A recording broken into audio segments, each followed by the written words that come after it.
बुवा है आज कति वर्षको लागियो? 70 पुगेर 71 मा 70 पुगेर 71 मा लागियो।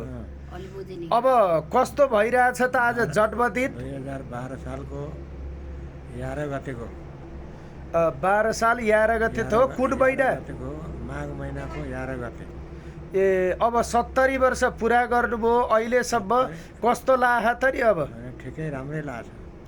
अब के छ त नि मनमा यसो चाहिँ? भगवानको कृपा मिलेछ भने अलिक धेरै वर्ष बाँच्ने, चौरासी गर्न पाइने, हाम्रो परिस्थिति राम्रो होस्, छोरा नाति पनाति सबै राम्रा बनुन्, हाम्रो दीर्घायु राम्रो होस्, हाम्रो चाहिँ आयु राम्रो आओस्, रोग अहिलेसम्म थोडा बहुत लाए पनि भोलि रोगहरू निमाड भएर जाउन्, भगवान् बरा भगवानले रक्षा गरून्,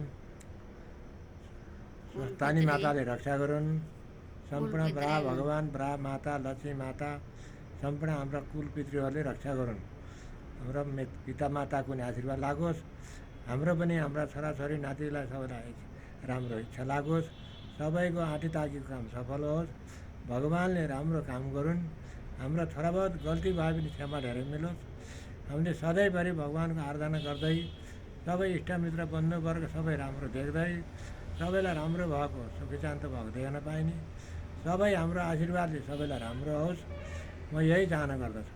अनि 70 वर्ष त पुग्नुभयो, अहिलेसम्म गरेको अब त गरियो, नगरियो, अब यसो गर्न पाए हुँदो भन्ने के छ त नि? अब 70 वर्ष भगवान्को स्मरण लिएर बस्ने, भगवान्को मात्रै राम नाम लिने, भगवान् ब्रा भगवान्को विष्णु लक्ष्मी नारायणको पूजापाठ गरेर बस्नु मलाई धोका यही छ। भगवान्ले अझै 10-12 वर्ष त राखिदिनु हो भने 84 पनि धोपाल्न पाइयो। यतापट्टि आएर आफूले राखे किताबहरू अध्ययन गर्ने, भगवान्लाई अलिकति स्मरण गर्ने, केही थोडा बहुत जे जति सकिन्छ थोरै दुःखले धेरै पुण्य कमाउने भनेर भगवान्को नाम लिएर बसिरहेको।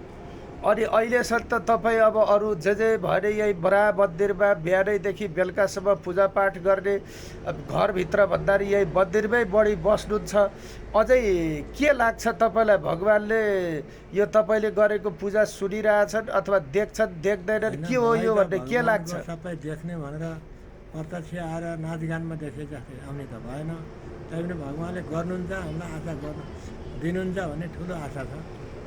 राम्रो होला, नातिको राम्रो होला, छोराको राम्रो होला, परिवारमा सबैको राम्रो होला, दम्पति भएर 84 गर्न पाइयोस्, भगवान्को कृपाले हामीलाई राखिदिनुहुन्छ, हाम्रो चाहिँ सधैँ लामो आयु हुन्छ, थोडा बहुत गल्ती भयो नि, थोडा बहुत छुटपुट रोगी भयो नि, भोलि सन्च होला, राम्रो होला अनि पूर्ण आशा छ।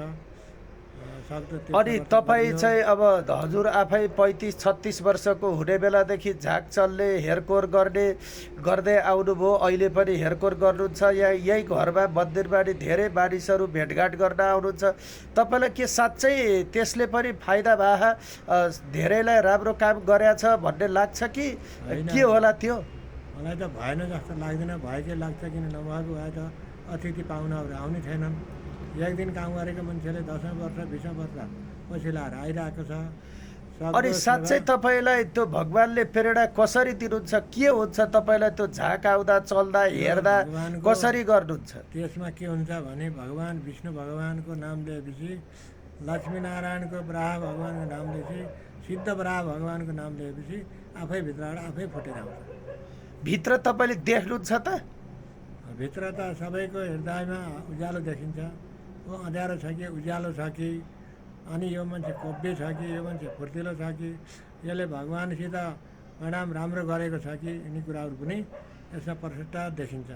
ल बुवालाई फेरि पनि आज 70 वर्ष पुगेर 71 वर्ष लागेको अवसरमा मेरो तर्फबाट, आमाको तर्फबाट, हामी सबै परिवारको तर्फबाट जन्मदिनको अवसरमा धेरै धेरै शुभकामना।